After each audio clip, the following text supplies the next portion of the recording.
Hello hi ನಮಸ್ಕಾರ ಎಲ್ಲರಿಗೂ. ಇವತ್ತೊಂದು ನಾವು ಒಂದು ಹೊಸ ವಿಡಿಯೋ ಜೊತೆ ಬರ್ತೀವಿ. ಏನಪ್ಪ ಅಂದರೆ ಲೈಕ್ ಸ್ಕ್ರ್ಯಾಚಿಂದ ಕಂಪ್ಲೀಟ್ ಒಂದು ವೆಹಿಕಲ್ ರೆಡಿ ಮಾಡ್ತಾ ಇದ್ದೀವಿ. ವೆಹಿಕಲ್ ಮೀನ್ಸ್ ಕಾರ್ನ, ಯಾಕಂದರೆ ನೆನ್ನೆಲ್ಲ ನೀವು ಲೈವ್ ನೋಡಿದ್ರಿ, ಬೈಕ್ ಹೇಳ್ಕೊಳಕ್ಕೆ ಹೋಗ್ಬೇಡಿ. ಇದು ಕಾರ್ ಫುಲ್ ಸ್ಕ್ರ್ಯಾಚಿಂದ ರೆಡಿ ಮಾಡ್ತಾ ಇರೋದು, ಒಂದು ಪ್ಯೂರ್ ಎಲೆಕ್ಟ್ರಿಕ್ ಕಾರ್ನ. ಲೈಕ್ ಏನಕ್ಕೆ ಅದೊಂದು ಕಾಲೇಜ್ ಪ್ರಾಜೆಕ್ಟ್ ಅಂತಲೇ ಮಾಡ್ತಾ ಇರೋದು, ನಮ್ಮ ಗೌರ್ಮೆಂಟ್ ಪ್ರಾಜೆಕ್ಟ್. ಅದು ಸ್ವಲ್ಪ ಪ್ರೋಟೋಕಾಲ್ ಎಲ್ಲ ಇರುತ್ತೆ. ಏನು ಅಂದರೆ ವೀಡಿಯೋಸ್ನೆಲ್ಲ ತೋರಿಸೋದಕ್ಕಾಗಲ್ಲ, ಒಂದಷ್ಟೆಲ್ಲ ಒಂದು 50-60% ತೋರಿಸ್ಬೋದು ನಾವು ಕಾರ್ನೆಲ್ಲ ಕಂಪ್ಲೀಟಾಗಿ. ಆಮೇಲೆ ನೋಡೋಕ್ಕಾಗಲ್ಲ. ಕಂಪ್ಲೀಟು ಆರ್ಟಿಫಿಷಿಯಲ್ ಇಂಟೆಲಿಜೆನ್ಸ್ ಎಲ್ಲ ಸೆನ್ಸರ್ಸಲ್ಲಿ ವರ್ಕ್ ಆಗುತ್ತೆ ಅದು ಕಂಪ್ಲೀಟ್ ಎಲ್ಲ. ಇನ್ನೂ ಫುಲ್ ಡೀಟೇಲ್ಸ್ ಏನು ಬೇಕು ಅಂತ ಎಲ್ಲ ನಮ್ಮ ಸರ್ ಹೇಳ್ತಾರೆ. BNMIT ಕಾಲೇಜಿಂದ ಡಾಕ್ಟರ್ ವೆಂಕಟೇಶ್ ಸರ್ ಅಂತ ಪ್ರೊಫೆಸರ್ ಆಗಿದ್ದಾರೆ ಅಲ್ಲಿ ಎಲೆಕ್ಟ್ರಾನಿಕ್ಸ್ಗೆ. ಒಂದು ಸತಿ ಅವ್ರ ಕಡೆಯಿಂದ ಇಂಟ್ರೊಡ್ಯೂಸ್ ಮಾಡ್ಕೊಳ್ಳಿ, ಎಲ್ಲ ಏನೇನು ಹೆಂಗೆ ಇಲ್ಲ ಅಂತ ಒಂದು ಸತಿ ಹೇಳ್ಬಿಡಿ ಸರ್ ನಿಮ್ಮ ಬಗ್ಗೆ ಎಲ್ಲ. Thank you Jagadish. ನನ್ನ ಹೆಸರು ಡಾಕ್ಟರ್ ವೆಂಕಟೇಶ್ ಅಂತ. BNMITಯಲ್ಲಿ ಪ್ರೊಫೆಸರ್ ಆಗಿ 20 ವರ್ಷದಿಂದ ಕೆಲಸ ಮಾಡ್ತಾಯಿದ್ದೀನಿ. ಸೊ ನಾನು ಎಲೆಕ್ಟ್ರಿಕಲ್ ಆ್ಯಂಡ್ ಎಲೆಕ್ಟ್ರಾನಿಕ್ಸ್ ಇಂಜಿನಿಯರಿಂಗ್ ಡಿಪಾರ್ಟ್ಮೆಂಟಲ್ಲಿ ವರ್ಕ್ ಮಾಡ್ತಾಯಿದ್ದೀನಿ. ಸೊ ನಾನು ಪವರ್ ಎಲೆಕ್ಟ್ರಾನಿಕ್ಸು, ಪವರ್ ಕನ್ವರ್ಟರ್ಸು ಮತ್ತು ಆರ್ಟಿಫಿಷಿಯಲ್ ಇಂಟೆಲಿಜೆನ್ಸ್ ಟೆಕ್ನಿಕ್ಸು ಈ ಸಬ್ಜೆಕ್ಟ್ಸ್ ಎಲ್ಲ ಹ್ಯಾಂಡಲ್ ಮಾಡಿದ್ದೀನಿ ಆಲ್ರೆಡಿ. ಸೊ ನಮ್ಮ ಕಾಲೇಜ್ BNMITಗೆ new gen IDC, government of India, department of science and ಟೆಕ್ನಾಲಜಿಯಿಂದ ಫಂಡ್ಸ್ ಬಂದಿದೆ. ಸೊ ಒಂದು ಪ್ರಾಜೆಕ್ಟು ಐಚಕ್ರ ಅಂತ ಒಂದು ಪ್ರಾಜೆಕ್ಟ್ ಡಿಸೈನ್ ಮಾಡ್ತಾಯಿದ್ದೀವಿ along with next gen IDC Jagadish sir ಜೊತೆ. So Jagadish sir next gen IDCಯಲ್ಲಿ ಈಸ್ ಅ ಪ್ರೊಪ್ರೇಟ್ರೇಟ್. ನಾವು ಅವ್ರ ಕೊಲಾಬ್ರೇಷನ್ ಜೊತೆಯಲ್ಲಿ ಮಾಡ್ತಾಯಿದ್ದು. ಸೊ ಈ ಕೊಲಾಬ್ರೇಷನ್ ಹೇಗಿರುತ್ತೆ ಅಂದರೆ, ಫಸ್ಟು 50% ಕಾರ್ ಡಿಸೈನ್ ಮಾಡೋದೆಲ್ಲ ಬೇಕಾದರೆ ನಾವು ನಿಮ್ಗೆ ಶೇರ್ ಮಾಡ್ತೀವಿ. ನಂತರ ಈ ಕಾರ್ ಡಿಸೈನ್ ಕಂಪ್ಲೀಟಾಗಿ ಪೇಟೆಂಟ್ ಮಾಡ್ತಾಯಿದ್ದೀವಿ, ಯಾಕಂದರೆ ಇದು ಇಂಟೆಲಿಜೆಂಟ್ ಎಲೆಕ್ಟ್ರಿಕಲ್ ವೆಹಿಕಲ್ ಅಂತ. ಇದರಲ್ಲಿ ಕೆಲವು ಸ್ಪೆಸಿಫಿಕೇಷನ್ಸ್ ಏನಂದರೆ, ನಾವು ಸ್ಕ್ರ್ಯಾಚಿಂದ ಕಾರ್ ಡಿಸೈನ್ ಮಾಡೋದ್ರಲ್ಲಿ ನಾವು ಕಂಪ್ಲೀಟ್ 360 ಡಿಗ್ರಿ ಸೆನ್ಸ್ ಮಾಡ್ತಾ ಇದ್ವಿ. ಈಗ ಟೆಸ್ಲಾ ಕಾರ್ ತೊಗೊಂಡ್ರೆ ಕ್ಯಾಮ್ರಾಸ್ ಇರುತ್ತೆ, ಅದು ಕಾಸ್ಟ್ಲಿ. AI ಟೆಕ್ನಾಲಜಿ ಹಾಕಿರ್ತಾರೆ, ಕ್ಯಾಮ್ರಾ ಹಾಕಿರ್ತಾರೆ, 360 ಡಿಗ್ರಿ ಕವರ್ ಮಾಡ್ತಾರೆ. ಬಟ್ ನಮ್ಮದು ಸಮಥಿಂಗ್ ಡಿಫ್ರೆಂಟಾಗಿ ಮಾಡ್ತಾಯಿದ್ವಿ. ಇದು ಎಕ್ಸಿಸ್ಟಿಂಗ್ ಅಲ್ಟ್ರಾಸೋನಿಕ್ ಸೆನ್ಸರ್ಸು ಮತ್ತು lidar sensors, light and detection ranging sensors use ಮಾಡ್ತಾಯಿದ್ವಿ. ಇದು 12 ಮೀಟರ್ಸ್ವರೆಗೆ ಸೆನ್ಸ್ ಮಾಡುತ್ತೆ. ಸೆನ್ಸ್ ಮಾಡಿ ಅಬ್ಸ್ಟಕಲ್ ಬಂದಾಗ ಡ್ರೈವರ್ಗೂ ಸಿಗ್ನಲ್ ಕೊಡುತ್ತೆ, ಒಂದು ಲೈಟ್ ಮುಖಾಂತರ ಸಿಗ್ನಲ್ ಕೊಡುತ್ತೆ. ಹಾಗೆ ಕಾರ್ ಔಟರ್ ಬಾಡಿಯಲ್ಲಿ ಕಂಪ್ಲೀಟ್ LED ಬೇಸ್ಡ್ ಕಾರ್ ಇರುತ್ತೆ, ಅದು ಬ್ಲಿಂಕ್ ಆಗುತ್ತೆ. ಆವಾಗ ಆಚೆಯಿಂದ ಬರೋ ಅಬ್ಸ್ಟಕಲ್ ಅವ್ರಿಗೂ ಗೊತ್ತಾಗುತ್ತೆ, ಕಾರಲ್ಲಿ ಏನೋ ತುಂಬ ಹತ್ತಿರ ಹೋಗ್ತಾ ಇದ್ದೀವಿ ಕಾರ್ ಹತ್ರ ಅಂತ ಒಂದು ಸೆನ್ಸ್ ಆಗುತ್ತೆ. ಸೊ ಇದು 2 ಟೈಪ್ ಆಗುತ್ತೆ. ಒಂದು ಕಾರ್ ಬಾಡಿನೇ LED ಬೇಸ್ಡ್ ಇರುತ್ತೆ, ಹಾಗೆ ಡ್ರೈವರ್ಗೂ ಒಂದು ಸಿಗ್ನಲ್ ಬರ್ತಾ ಇರುತ್ತೆ, ಕಲರ್ ಮುಖಾಂತರ, ಡಿಫ್ರೆಂಟ್ ಕಲರ್ ಮುಖಾಂತರ ಸಿಗ್ನಲ್ ಬರ್ತಾ ಇರುತ್ತೆ. ಈಗ ಅಬ್ಸ್ಟಕಲ್ಲು ಔಟ್ಸೈಡ್ ಬಾಡಿ ತುಂಬ ಹತ್ತಿರ ಹೋದರೆ ಆವಾಗ ಏನಾಗುತ್ತೆ, ಲೆಸ್ ದೆನ್ 1 ಮೀಟರ್ ಆದರೆ ಆವಾಗ ಬ್ಲಿಂಕಿಂಗ್ ಏನಾಗುತ್ತೋ ಔಟ್ಸೈಡ್ ಪಾರ್ಟಿಗೂ ಗೊತ್ತಾಗುತ್ತೆ, ಡ್ರೈವರ್ಗೂ ಒಂದು LED ಡಿಸ್ಪ್ಲೇಲಿ ಕಾಣ್ತಾ ಇರುತ್ತೆ ಅವ್ರಿಗೆ. ಸೊ ಈ ಇಂಟೆಲಿಜೆಂಟ್ ಟೆಕ್ನಾಲಜಿ ಇದರಲ್ಲಿ ಅಳವಡಿಸ್ತಾ ಇದ್ದೀವಿ ನಾವು. ಮತ್ತು ಇದರಲ್ಲಿ ಕನ್ವೆನ್ಷನಲ್ ಕಾರ್ಗಿಂತ ಕಂಪೇರ್ ಮಾಡಿದ್ರೆ ದ ಡೋರ್ಸು, ದ ಕಾರ್ ಏನು ಡೋರ್ಸು ಫಿಕ್ಸ್ ಮಾಡಿರ್ತೀವೋ ಅದು ಆಟೋಮೆಟಿಕ್ ಆಗಿರುತ್ತೆ. ಲೀನಿಯರ್ ಆ್ಯಕ್ಚುಯೇಟರ್ ಮುಖಾಂತರ ಡೋರ್ನ ಓಪನಿಂಗ್ ಕ್ಲೋಸಿಂಗ್ ಮಾಡ್ತೀವಿ.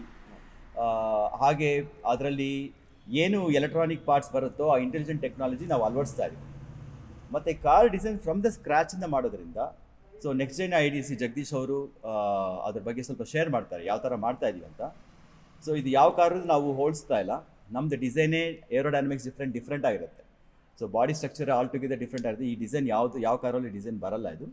ಸೊ ನಾವು ಅದರಲ್ಲಿ ಸ್ವಲ್ಪ ಸಾಫ್ಟ್ವೇರಲ್ಲಿ ಹಾಕಿಬಿಟ್ಟು ಅದರಲ್ಲಿ ಸಮ್ ಟೆಸ್ಟಿಂಗ್ ಎಲ್ಲ ಮಾಡ್ತಾಯಿದ್ದೀವಿ. ಆ ಟೆನ್ಷನ್ ಸ್ಟ್ರೆಸ್ ಅಂತೀವಿ, ಸ್ಟ್ರೆಸ್ಸು ಮತ್ತು ಯಾವ ಥರ ಅದು ವೆಯ್ಟ್ನ ತೊಗೊಳತ್ತೆ ಅದ್ರ ಬಗ್ಗೆ ಎಲ್ಲ ಟೆಸ್ಟ್ ಮಾಡ್ತಾಯಿದ್ದೀವಿ.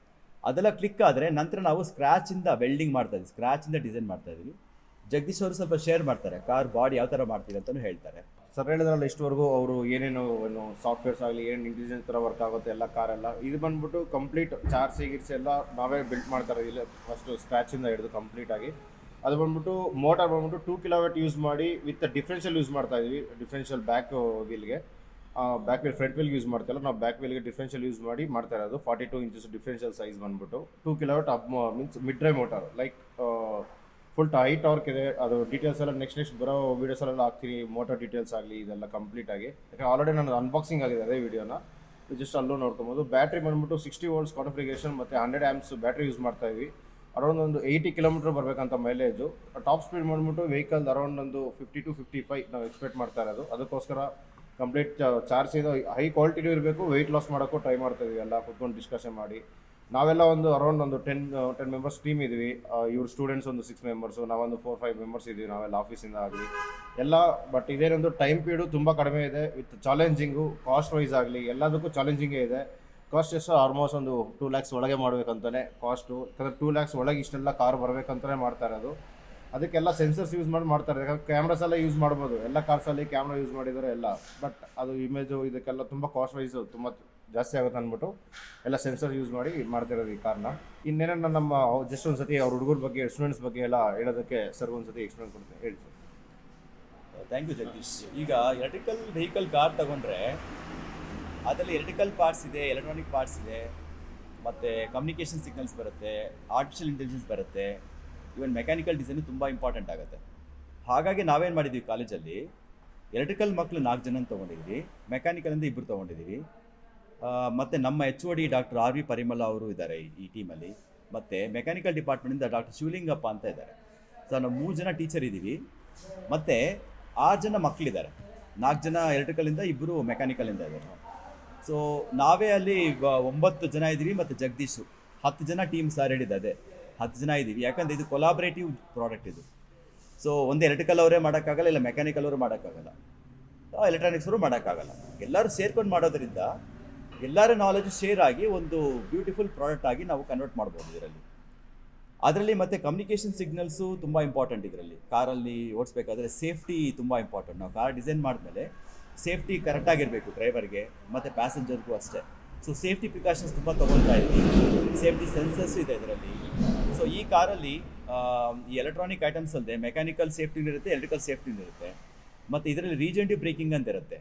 ಎಲ್ಲ ಕಾರಲ್ಲೂ ಇರುತ್ತೆ, ಇದರಲ್ಲೂ ಇದೆ ನಾರ್ಮಲ್ ಆಗಿ. ಅಂದರೆ ಈಗ ವೆಹಿಕಲ್ಲು ಡೌನಲ್ಲಿ ಹೋಗ್ತಾ ಇದ್ದರೆ ಈ ಕೈನೆಟಿಕ್ ಎನರ್ಜಿಯಲ್ಲಿ ಅದೇ ಹೋಗ್ತಾ ಇದ್ರೆ ಆರಾಮಾಗಿ, ಅವಾಗೇನಾಗುತ್ತೆ ಮೋಟ್ರಲ್ಲಿರೋ ನಿಮ್ಮ ವೀಲ್ಸಲ್ಲಿರೋ mechanic energy electrical energy convert ಮಾಡಿ ಮತ್ತೆ ಬ್ಯಾಟ್ರಿಗೆ ವಾಪಸ್ ಕೊಡ್ಬೋದು. So we can tap the energy from the wheels, give it back to the batteries. ಇದನ್ನು ಮಾಡ್ಬೋದು ನಾವು.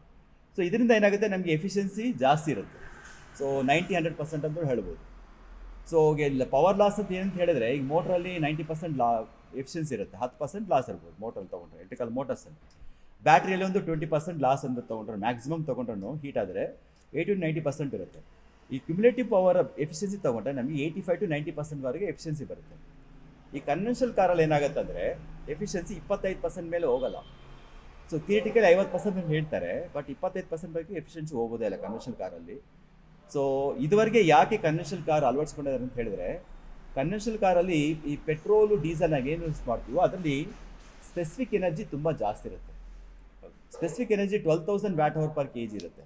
1 kg ಪೆಟ್ರೋಲ್ ತೊಗೊಂಡ್ರೆ ಅದರಲ್ಲಿ 12,000 Wh ಇರುತ್ತೆ ಸ್ಪೆಸಿಫಿಕ್ ಎನರ್ಜಿ.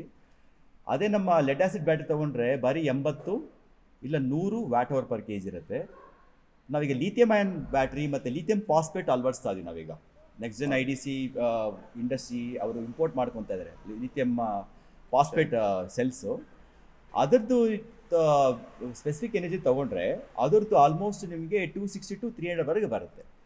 ಮತ್ತು ಸೈಕಲ್ಸು 3000 ಸೈಕಲ್ಸ್ವರೆಗೆ ಹೋಗ್ಬೋದು. ಲಿಥಿಯಂ ಅಯನ್ಗಿಂತ ಲೀಥಿಯಂ ಫಾಸ್ಫೇಟು ಅದರದ್ದು ಫ್ಯಾಮಿಲಿ ತುಂಬ ಸ್ಟ್ರಾಂಗ್ ಇದೆ. ಈವನ್ ಫ್ಯೂಚರಲ್ಲಿ ಸೋಡಿಯಂ ಮೇರು ಯೂಸ್ ಮಾಡ್ಬೋದು ನಾವು ಬ್ಯಾಟ್ರಿ. ಹಾಗಾಗಿ ಎಂಟರ್ ಕಾರ್ದು ಎಫಿಷಿಯನ್ಸಿ ನಾವು ಇದರಲ್ಲಿ ಜಾಸ್ತಿ ಮಾಡೋಕ್ಕೆ ಪ್ರಯತ್ನ ಮಾಡ್ತಾ ಇದ್ದೀವಿ. ಮತ್ತು ಇಂಟೆಲಿಜೆಂಟಾಗಿ ಏನೇನು ಫೀಚರ್ಸ್ ಅಳವಡಿಸ್ಬೇಕು ಬರೋ ವೀಡಿಯೋಸಲ್ಲಿ ನಾವು ತೋರಿಸ್ತೀವಿ. ಸೊ ಇದ್ರ ಬಗ್ಗೆ ಮತ್ತೆ ಮಾಹಿತಿ ನಾವು ಮುಂದೆ ಹೇಳ್ತಾ ಹೋಗ್ತೀವಿ.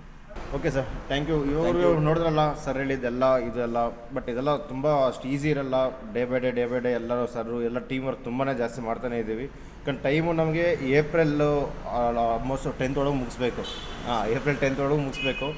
ಡೇ ನೈಟ್ ಎಲ್ಲ ನಾವು ಪೂರ್ತಿ ಟೀಮ್ ವರ್ಕ್ ಮಾಡ್ಕೊಂಡು ಎಲ್ಲ ವರ್ಕ್ ಮಾಡ್ತಾ ಇದ್ದೀವಿ ಎಲ್ಲರೂ. ಮತ್ತೊಂದು ಜಗದೀಶ್ ಅವ್ರಿಗೆ ಹೇಳ್ತಾ ಇದ್ದೆ ಏನಂತ ಹೇಳಿದ್ರೆ, ಈ ನ್ಯೂ ಜೆನ್ IDC ಪ್ರಾಜೆಕ್ಟ್ ಏನಿದೆಯೋ ನಮ್ಮ ಗೌರ್ಮೆಂಟ್ ಆಫ್ ಇಂಡಿಯಾ ಸ್ಪಾನ್ಸರ್ ಮಾಡಿರೋ ಪ್ರಾಜೆಕ್ಟ್, ಸೆಂಟ್ರಲ್ ಗೌರ್ಮೆಂಟ್ ಪ್ರಾಜೆಕ್ಟ್ ಇದು.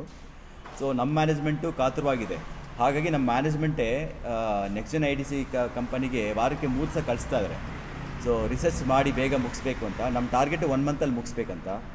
ಈ ನ್ಯೂ ಜೆನ್ IDC ಏನಂತಿದೆಯೋ ಅದಕ್ಕೆ ED ಸೆಲ್ ಅಂತೀವಿ, ಅಂದರೆ ಆಂಟರ್ಪ್ರಿನರ್ಶಿಪ್ ಸೆಲ್ ಅಂತ ಒಂದಿದೆ. ನಮ್ಮ ಕಾಲೇಜಲ್ಲಿ ಒಂದು ಸೆಲ್ ಇದೆ ED ಸೆಲ್ ಅಂತ. ಆ ಸೆಲ್ಗೆ ಹೆಡ್ಡು ಡಾಕ್ಟರ್ ವಿಜಯಶ್ರೀ ಅಂತ ಇದ್ದಾರೆ.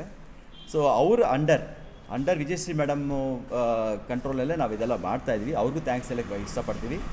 ನಮ್ಮ HOD ನಮಗೆ ಎಲ್ಲ ತುಂಬ ಸಹಕಾರ ಕೊಡ್ತಾಯಿದ್ದಾರೆ. ನಮ್ಮ ಪ್ರಿನ್ಸಿಪಾಲು, ಡೈರೆಕ್ಟ್ರು, ನಮ್ಮ ಕಾಲೇಜಲ್ಲಿ ಅಡಿಷನಲ್ ಡೈರೆಕ್ಟ್ರು, ಡೀನು ಅವರೆಲ್ಲ ನಮ್ಗೆ ತುಂಬ ಸಹಕಾರ ಮಾಡ್ತಾಯಿದ್ದಾರೆ ಈ ಪ್ರಾಜೆಕ್ಟ್ ಮಾಡೋಕ್ಕೆ. ಆದಷ್ಟು ಬೇಗ ಪ್ರಾಡಕ್ಟ್ ಮಾಡಬೇಕಂತ ಎಲ್ಲರೂ ಕಾತುರವಾಗಿದ್ವಿ. ನೋಡೋಣ ಬರೋ ದಿನಗಳಲ್ಲಿ. Thank you. ಇವಾಗ ಸರ್ ಎಷ್ಟು ಕ್ಯೂರಿಯಾಸಿಟಿಯಿಂದ ಇದ್ದಾರೋ ನಾವು ಅಷ್ಟೇ ಕ್ಯೂರಿಯಾಸಿಟಿಯಿಂದ ಇದ್ದೀವಿ, ನೀವು ಇರ್ಬೋದೇನೋ. ಬಟ್ ಈ ವಿಡಿಯೋ ನೋಡೋದಕ್ಕೆ ಹೆಂಗೆ ಮಾಡ್ತಾರೆ ಏನು ಅಂತ. ಯಾಕಂದರೆ ಕಾರ್ ನಾನು ಹೇಳಿದೆ ಅದು ಅವತ್ತಿನ ದಿವಸ ಹಿಂಗೆ ಮಾಡ್ತಾ ಇದೀವಿ, ಒಂದು ಬೈಕ್ ಹೇಳಿದೆ, ಮತ್ತು ಇವತ್ತೊಂದು ಹೊಸ ವೀಡಿಯೋ ಜೊತೆ ಬಂದಿದ್ದೀನಿ ಅಂದ್ಕೊಳ್ಳಿ. ಏನು ಕಂಪ್ಲೀಟ್ ಸ್ಕ್ರ್ಯಾಚಿಂದ ರೆಡಿ ಮಾಡ್ತಾ ಇರೋದು. ಅದಕ್ಕೆ ನೆಕ್ಸ್ಟ್ ಕಮ್ಮಿಂಗ್ ಏನೇನು ಬರ್ತಾವೆ ಅದೆಲ್ಲ ಪಾರ್ಟ್ 1 ಪಾರ್ಟ್ ಎಲ್ಲ ನೋಡ್ತಾ ಇರ್ರಿ. ಓಕೆ, ಇದುವರೆಗೂ ನಾವು ಏನೇನು ಹೇಳಿದ್ವಲ್ಲ, ಸರ್ ಹೇಳ್ದಂಗೆ ಏನೇನು ಮಾಡ್ತಾ ಇದ್ದಾರೆ ಎಲ್ಲ ನಾನು ಹೇಳಿದ್ದೀನಲ್ಲ. ಇಲ್ಲ ನಿಮ್ಮ ಒಪಿನಿಯನ್ ಏನೇನು ಇತ್ತು ಅಂದರೆ ಈ ಥರ ಮಾಡಿ, ಈ ಥರ ಇನ್ನೇನು ಸಜೆಸ್ಟ್ ಮಾಡಿ ಕಮೆಂಟಲ್ಲೆಲ್ಲ. ಇಲ್ಲ ಒಂದು ಸತಿ ಯಾವಾಗ ಡೈರೆಕ್ಟಾಗಿ ಇಲ್ಲಿ ಬರೋಂಗಿದ್ರೆ ಬನ್ನಿ, ಬಟ್ ಅವಾಗೆಲ್ಲ ಏನು ತೋರ್ಸೋಕ್ಕಾಗಲ್ಲ, ಜಸ್ಟ್ ಡಿಸ್ಕಷನ್ಗೋಸ್ಕರ ಬನ್ನಿ. ಇಲ್ಲ ಅಷ್ಟೊಂದು ನಾಲೆಜಲ್ಲಿ ಇದ್ದರೆ ನೀವೆಲ್ಲ ಹೇಳಿ, ನಾವು ನಿಮ್ಮ ಸಜೆಷನ್ ನಾವು ಅಕ್ಸೆಪ್ಟ್ ಮಾಡ್ತೀವಿ ಏನೇ ಇದ್ರು. ಯಾಕಂದರೆ ನಾವು ಫ್ಯೂಚರ್ ಮಾಡಬೇಕು, ನಮಗೋಸ್ಕರ ಮಾಡ್ತಿಲ್ಲ, ಬೇರೆಯವ್ರಿಗೋಸ್ಕರ. ಒಂದು ಲೈಕ್ ಗೌರ್ಮೆಂಟು ಇಲ್ಲ ಬೇರೆಯವ್ರಿಗೆ ಏನು ಯೂಸ್ ಆಗಬೇಕು ಅದೇ ಥರ ಮಾಡಬೇಕು ಅಂತ.